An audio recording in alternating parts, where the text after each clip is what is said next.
35 past the hour, we have these images just coming across our newsroom. This is the former president going back inside the courthouse and the courtroom. The morning recess apparently continues at this hour, but it looks like it's about to wrap up. And there you see the former president and some of his attorneys, etc., heading back in. Today, by the way, marks less than 6 months until Election Day. And this weekend, many of former President Trump's potential picks for vice president headed to Mar-a-Lago for an RNC donor retreat.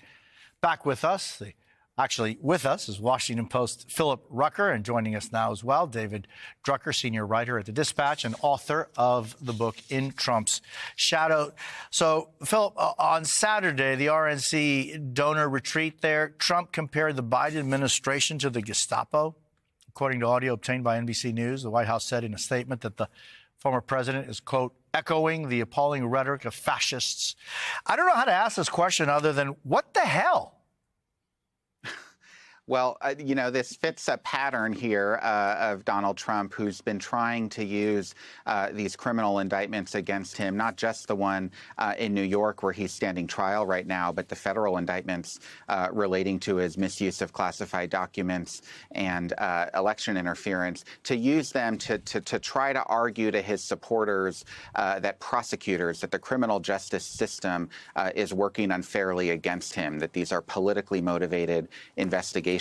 Of course, the indictments themselves document the mountain of evidence that prosecutors and federal investigators have gathered to allege these crimes. It's not a political process, it's a criminal process, but this is a messaging tactic that Trump and his team and allies have used to try to build support within the Republican Party around his 2024 candidacy.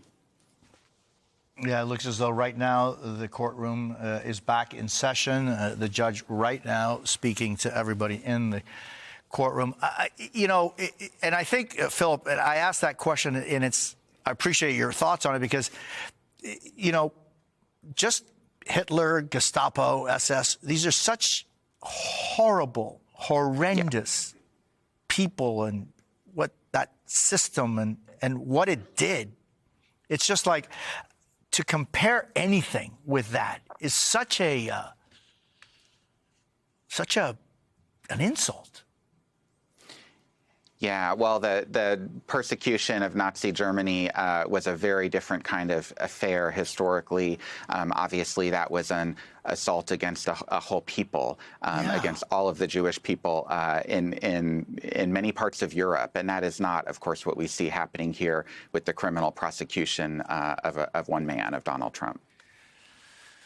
David, meanwhile, Senator Tim Scott is apparently on the list for potential VP choices for Trump. He was on Meet the Press yesterday. Here's how he answered Kristen Welker's questions about whether he'd accept the 2024 election results.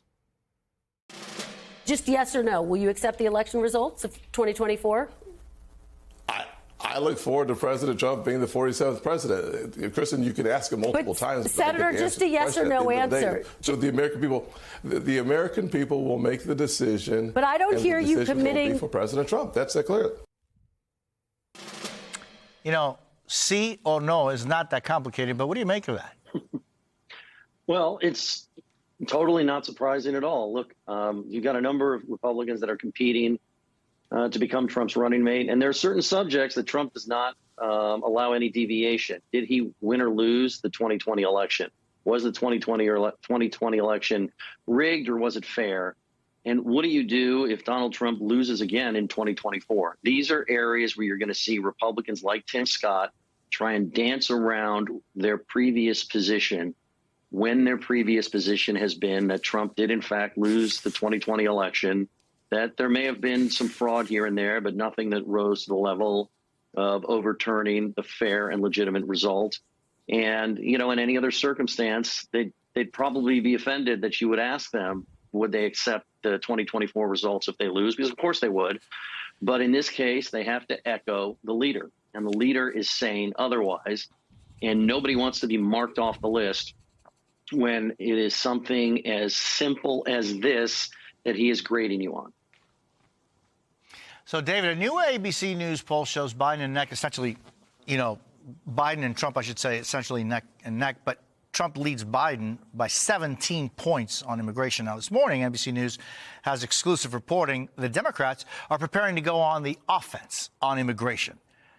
Part of that plan would include forcing votes that Republicans would likely oppose, two sources say. So is this an issue that Democrats could actually successfully turn around? Because so far, the issue of immigration has been utilized successfully by Republicans to hammer at Democrats. Well, I think it sort of depends on, number one, how do they go on offense? What is the president's agenda in this regard? And number two, what are the conditions at the border? One of the reasons why Donald Trump polls better on this issue is because you have a lot of voters, particularly those swing voters and persuadables in the middle, soft partisans, soft Republicans that don't necessarily want to vote for Trump, but want to see better enforcement at the southern border and fewer illegal border crossings. And they don't think that President Biden has done a very good job. They don't think that his policies, they think that his policies have helped lead to dysfunction, chaos, and a lack of security at the border. So if the president tightens up security and tries to put Republicans on record, are they going to vote for tightened security or not? Vis-a-vis that border security compromise that fell apart when Republicans balked, these are the sorts of things that could help Biden going forward on this issue. If it's just simply a matter of messaging, I just think we'll have to see what's the message, what's the agenda, and does it work? But you know, when I've traveled the country and I've talked to Republicans and Democrats about the issues that are concerning voters in competitive states that the election is going to hinge on, immigration and the perceived lack of security at the southern border are one of the top things that they mentioned that Democrats are concerned about, even if they don't think it's fair, even if they think the president's done a good job. They concede that voters in their states don't necessarily agree. And a lot of Democrats would like to see the president do something about this. Philip Rucker and David Drucker, thank you both so very much. Really appreciate it.